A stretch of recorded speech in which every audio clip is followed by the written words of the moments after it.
Okay, let's go over, this is actually 6.4 part 2 worksheet. So 1, 2, and 3 here, these all had to do with the zero product property. So all you need to do is set each factor equal to 0 and solve.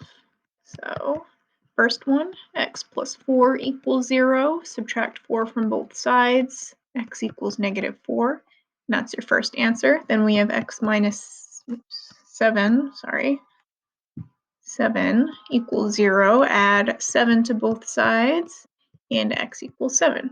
And then last one, 4x plus 32 equals 0. Subtract 32 from both sides. 4x equals -32. Divide by 4, x equals -8. So that's number 1. Number 2, same kind of thing. Just going to set each factor equal to 0. And that one also has 3 factors. So for number 2, we have x, and then x minus 1, and then x plus 6 equals 0. So we do the zero product property. Our first factor here is x. So we do x equals 0. Already solved, so we're done with that. X minus 1 equals 0. Add 1 to both sides. X equals 1. And then x plus 6 equals 0. Subtract 6 from both sides. X equals -6. All right, and then for number 3, again, same deal. So we have x squared, 3x plus 15, x plus 8 equals 0. So we take each factor. First one is x squared. So if x squared is 0, then x also has to be 0. You can find that by taking the square root. Then we have 3x plus 15 equals 0. So we subtract 15 from both sides. 3x equals -15. Then we divide by 3 on both sides, and we get x equals -5. And then last one, we have x plus 8 equals 0. Subtract 8 from both sides, and x equals -8. All right, so then let's move on to number 4. So for number 4, we've got x squared plus 4x equals 0. So I want to factor a GCF out of this. So both of these terms, they have, this one is an x squared and this one has an x. So I'm going to factor an x out. And I'm left with x plus 4 equals 0. So then we have our two factors. X equals 0 is the first one. X plus 4 equals 0 is the second one. That one we need to solve. So x equals -4. And those are my two answers for number 4. So for number 5, things get a little weird here. So for number 5, we have x cubed plus 13x squared plus x equals 0. So these all have an x term, which means I can factor out an x. Oops, so that should be x squared plus 13x plus 1 equals 0. So now our first factor here is x equals 0. Then we have x squared plus 13x plus 1 equals 0. Now that is not factorable, so I'm going to use the quadratic formula. So x equals -13 plus or minus square root 13 squared minus 4 times a times c, so 4 times 1 times 1, all over 2 times 1. So x equals -13 plus or minus square root of 169 minus 4, all over 2. So x equals -13 plus or minus square root of 164 over 2. And I'm just going to leave it like that for now.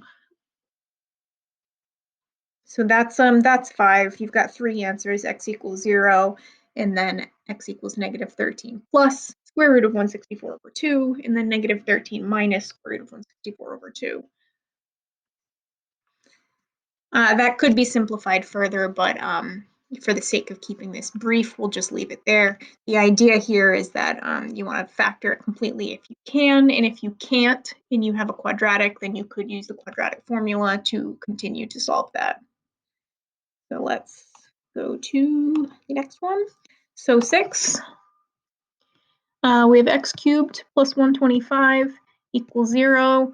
So I've said this quite a few times now. You could factor this using sum of two cubes, but I do not want to do that because that makes things more complicated. It'll give us an imaginary solution that we don't actually really want right now. You could do it that way, but we won't. We'll just get x cubed alone. So x cubed equals negative 125. Then you can take the cube root of both sides. So the cube root of negative 125 is, sorry, it should be a negative under there, is negative 5. So that's number 6. So again, you get the x cubed alone, and then you take the cube root to solve. So then for number 7, we're going to do the same kind of thing. It just has one added step in it. So let's add 3,000 to both sides. So 3x cubed equals 3,000. Now I want to divide by 3 to get the x cubed alone. So x cubed equals 1,000. Then we take the cubed root of both sides, and the cube root of 1,000 is actually 10. So that's it for number 7. Number 8, we have factoring by grouping. So unfortunately, all these factoring by grouping ones had some unfortunate imaginary solutions. So we'll take a look at that. So for grouping, we group the first two terms together, and we group the last two terms together. Factor out a GCF. So the GCF of this first set of parentheses is x squared, because you always take the variable with the lower degree, and then we're left, you take out an x squared from the x cubed, you're left over with x minus 1. For this one, our coefficients are both 2, so I can factor out a 2. So then we have x, oops, sorry. So let me just re-explain why we factor this the way we do now. So this right here, x minus 1 and x minus 1, you can kind of think of those like they are a GCF, so we can factor those terms out. So we factor it out in front, x minus 1, and what we're left over with is x squared plus 2. So it's just like factoring out a GCF. So now we have our two factors, x minus 1 equals 0, x squared plus 2 equals 0. So this one is easy, add 1 to both sides. So x equals 1.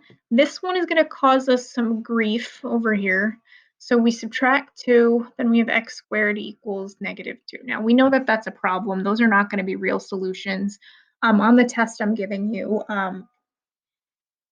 there should only be real solutions. But let's, just for fun, let's figure out what this is. So we take the square root to get x alone. So we have the square root of negative 2. We know we can take I out, and it's I square root of 2, plus or minus. Sorry, forgot that part. So plus or minus I square root of 2. All right, next one. So we have 3x cubed minus 4x squared plus 9x minus 12 equals 0. Group together the first two. Group together the second two. Factor out a GCF. So this first one, I'll take out an x squared. And we have x cubed. Sorry, 3x. Wow, that's just not right. Let's try that one more time. So if we factor out an x squared, we're left with 3x, because we factored out an x squared from this 3x cubed. So we're just left with 3x to the first, and then minus 4, because we factored out the x squared. So second set of parentheses here, we have 9x minus 12, both of those coefficients. We can pull a 3 out of that, so we'll factor out a 3.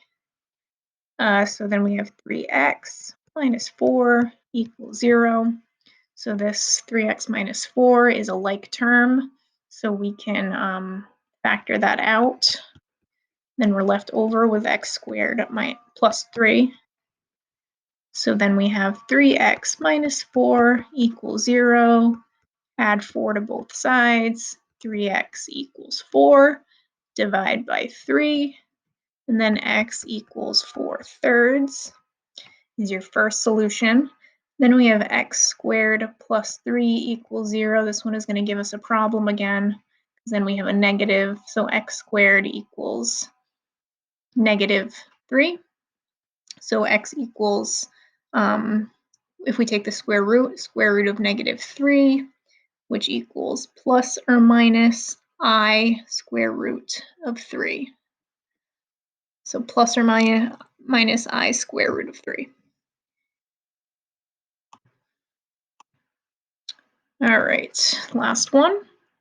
We've got 4x cubed plus 10x squared plus 2x plus 5 equals 0. Group the first two together, and then group the last two together.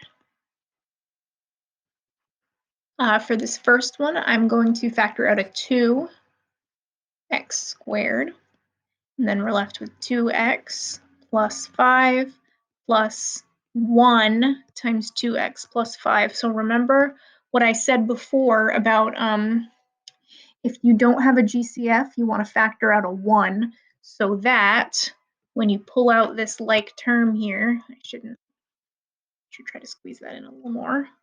When you pull out that like term, so 2x plus 5, you remember to put the 1 right here.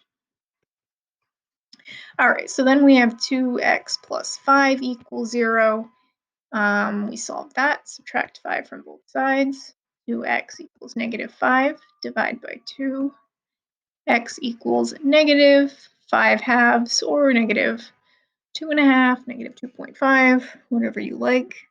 So then we have 2x squared plus 1 equals 0. Subtract 1 from both sides. 2x squared equals -1. Divide by 2. X squared equals -1/2. So then take the square root, go up here. X equals square root of -1/2, which is I times the square root of 1/2. Don't forget your plus or minus, like I was just about to. So plus or minus I square root of 1/2. So again, on the test that I'm giving you for Monday, you will not have any that have an I in it. But it's good to know that you can handle it if you were given that.